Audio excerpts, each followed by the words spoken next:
ദൈവത്തിന് മഹത്വം. ക്രിസ്തുവിൽ എല്ലാവർക്കും വന്ദനം. വളരെ അനുഗ്രഹീതമായ ദിവസത്തിലേക്ക് നിങ്ങൾക്ക് എല്ലാവർക്കും ദൈവവചന പഠനത്തിലേക്ക് സ്വാഗതം.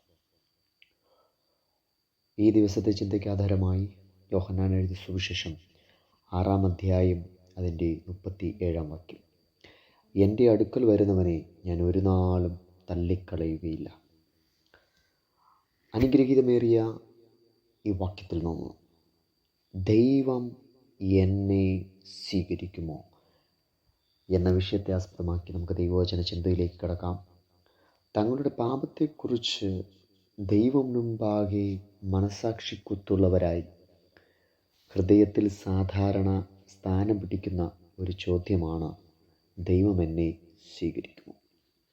അവർ തങ്ങളുടെ പാപങ്ങളെ ദൈവം മുൻപാകെ ഏറ്റുപറഞ്ഞു എങ്കിലും പലപ്പോഴും അതവർക്ക് യഥാർത്ഥ സമാധാനം കൊടുക്കുന്നില്ല എന്നത് വാസ്തവമായൊരു കാര്യമാണ്. അതുകൊണ്ട് പ്രിയരെ, ഇത് പ്രത്യേകം ഗൗരവമായ പാപങ്ങൾ അവരുടെ മനസ്സാക്ഷിയെ ഭാരപ്പെടുത്തുന്നത് കൊണ്ട് ഇവ മാനുഷികമായ ചിന്തകളിൽ പോലും നിന്ദ്യമായവയാണ്.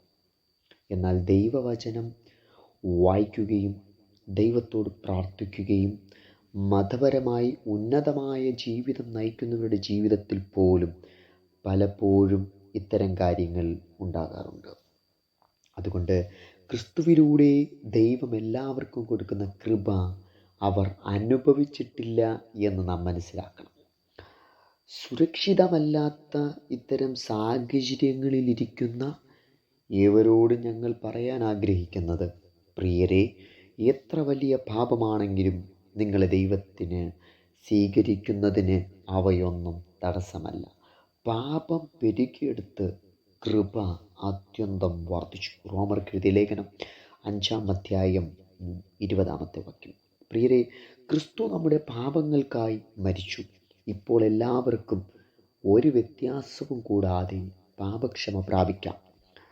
തങ്ങളുടെ പാപങ്ങളിൽ നിന്നും തിരിഞ്ഞു വിശ്വാസത്താൽ അവൻ്റെ അടുക്കലേക്ക് വരുന്ന ഏവർക്കും പാപക്ഷമ ലഭിക്കുന്നു. അവർ തന്നെ പറഞ്ഞു, ഞാൻ ആരെയും തള്ളിക്കളയുകയില്ല. എൻ്റെ പ്രിയരെ, തന്നെത്താൻ നന്നായ ശേഷം അല്ലെങ്കിൽ വഴികളെ നന്നാക്കിയ ശേഷം ദൈവത്തെ സ്വീകരിക്കാം എന്ന് ആരും ചിന്തിക്കരുത്. അത് അസാധ്യമായ ഒരു കാര്യമാണ്. അവൻ കർത്താവിൻ്റെ അടുക്കൽ അവനായി വരിക. പ്രിയരെ, പ്രവർത്തിക്കാത്തവൻ എങ്കിലും അഭക്തനെ നീതീകരിക്കുന്നവനിൽ വിശ്വസിക്കുന്നവനോ അവൻ്റെ വിശ്വാസം നീതിയായി കണക്കിടുന്നു.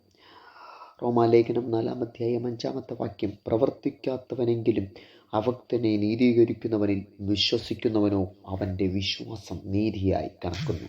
ഇതിന് അർത്ഥം നമ്മുടെ പാപങ്ങളിൽ നിന്നും നമ്മുടെ സ്വന്തം പ്രവൃത്തികളാൽ മോചനം ഉണ്ടാകുകയില്ല. എന്നാൽ ദൈവത്തിനും അവൻ്റെ പുത്രനായ യേശു ക്രിസ്തുവിലും വിശ്വസിക്കുന്നുവെങ്കിൽ പാപമോചനമുണ്ട്. അതുകൊണ്ട് പാപമോചനം നൽകുന്ന ദൈവത്തെ സ്വീകരിപ്പാൻ ഈ ദിവസം ദൈവം നിങ്ങളെ സഹായിക്കട്ടെ എന്ന് പറഞ്ഞ് എൻ്റെ വാക്കുകൾക്ക് വിരാമിടുന്നു. God bless you.